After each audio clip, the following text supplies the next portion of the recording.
విశ్వవిఖ్యాత నట సార్వభౌమ నందమూరి తారక రామారావు ఈ పేరు వింటేనే ప్రతి తెలుగోడి గుండె గర్వంతో ఉప్పొంగిపోతుంది. ఎన్టీఆర్ అనే 3 అక్షరాల వెనుక తరతరాలైన చెరిగిపోని కీర్తి ఉంది.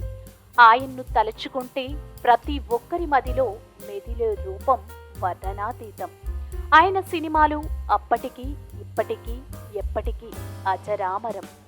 తోటరాముడిగా మెప్పించిన, తారక రాముడిగా కనిపించిన, గుండమ్మ కథ చెప్పిన, గులే బకావలి కథ విప్పిన, రాముడైనా కృష్ణుడైనా, భీముడైనా కర్ణుడైనా, దుర్యోధనుడైనా, పౌరాణికమైన సాంఘికమైన సినిమా ఏదైనా, పాత్ర ఏదైనా, నీ రూపం అపురూపం, నీ నటన అమోఘం.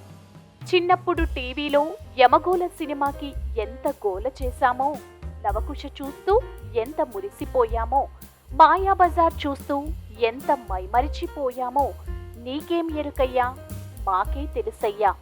మరి ఆయన చేసిన ముత్యాల్లాంటి సినిమాల్లో కొన్ని వేలి ముత్యాలను ఎన్టీఆర్ 101వ జయంతి సందర్భంగా ఓసారి గుర్తు చేసుకుందామా? పాతాళ భైరవి 1951లో రిలీజ్ అయిన ఈ జానపద సినిమా ప్రేక్షకులను ఉర్రూతలూగించింది. తోటరాముడిగా ఎన్టీఆర్ సాహసాలు, నేపాల మాంత్రికుడిగా ఎస్వి రంగారావు నటన గురించి ఎంత చెప్పినా తక్కువే. అసలు బ్లాక్ అండ్ వైట్ రోజుల్లోనే 100 రోజులు పూర్తి చేసుకుని పెద్ద రికార్డ్ సృష్టించింది ఈ చిత్రం. అంతెందుకు, ఇప్పటికీ ఈ సినిమా టీవీలో వస్తే కళ్ళప్పగించి చూసే ప్రేక్షకులు ఉన్నారంటే నమ్మక తప్పదు. ఇక పాటలంటారా, అమోఘం, అద్భుతం. కలవరమాయే మదిలో, నా మదిలో అంటూ సాగే ఈ పాటను కళ్ళు మూసుకొని వింటుంటే చెవుల్లో అమృతం పోసినట్లే ఉంటుంది. ఎన్టీఆర్ కోసం ఈ సినిమాను 100ల సార్లు చూసినా బోర్ కొట్టే ప్రసక్తే లేదు. ఇప్పటికీ మీరు ఈ సినిమా చూడకపోతే మాత్రం జీవితంలో పెద్ద నేరం చేసినట్లే. ఎన్టీఆర్ సినిమాల్లో ఎప్పటికీ గుర్తుండిపోయే మరుపురాని సాహస గాథ ఈ పాతాళ భైరవి. 1955లో రిలీజ్ అయిన మిస్సమ్మ చిత్రం ఇప్పటికీ ఓ క్లాసిక్గా ప్రేక్షకుల గుండెల్లో నిలిచిపోయింది. ఇందులో ఎన్టీఆర్, సావిత్రి మధ్య సాగే సంభాషణలు, సన్నివేశాలు చూస్తుంటే అలా చూస్తూ ఉండిపోవాలనిపిస్తుంది. ముఖ్యంగా ఎన్టీఆర్ పై సావిత్రి చూపించే రుసరుసలు, ఆ మిసమిసలు, ఆహా ఏమని వర్ణింతుమా ఆ సరదా సరసం అన్నట్లుగా అలా సాగిపోతూ ఉంటుంది. సావిత్రిని మహానటిగా మార్చడంలో ఈ సినిమా చాలా కీలక పాత్ర పోషించింది.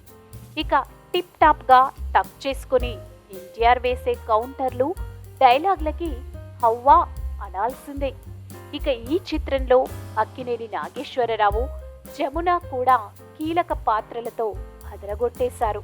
ఇక పాటలంటారా, ఇప్పటికీ రాత్రిపూట మేడపై పడుకొని చెవిలో ఇయర్ ఫోన్స్ పెట్టుకొని ఆకాశంలో నక్షత్రాలు, చందమామను చూస్తూ మిస్సమ్మ సినిమాలో రావోయి చందమామ మా వింతగాథ వినుమా అంటూ సాగే పాట వింటుంటే ఉంటుంది గురు, ఇది చెప్తే తెలిసేది కాదయ్యా, ఓసారి ట్రై చేసి చూడు.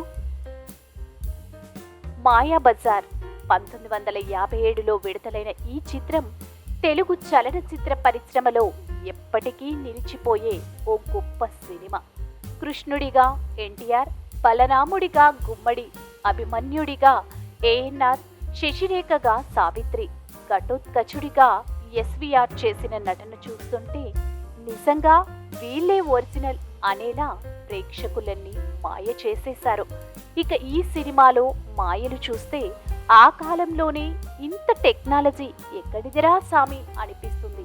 ఇక పాటలంటారా, ఆహనా పెళ్ళంట, ఓహనా పెళ్ళంట, చూపులు కలిసిన శుభవేళ, నీవేనా నన్ను తలిచినది, లాహిరి లాహిరి లాహిరిలో, ఇలా చెప్పుకుంటూ పోతే ఈ సినిమాలో పాటలన్నీ సూపర్ హిట్టే. అసలు తెలుగు సినిమా గురించి చెప్పాలంటే మాయాబజార్ లేకుండా చెప్పడం ఎవరి వల్ల కాదు. అంతలా చెరగని ముద్ర వేసింది ఈ చిత్రం.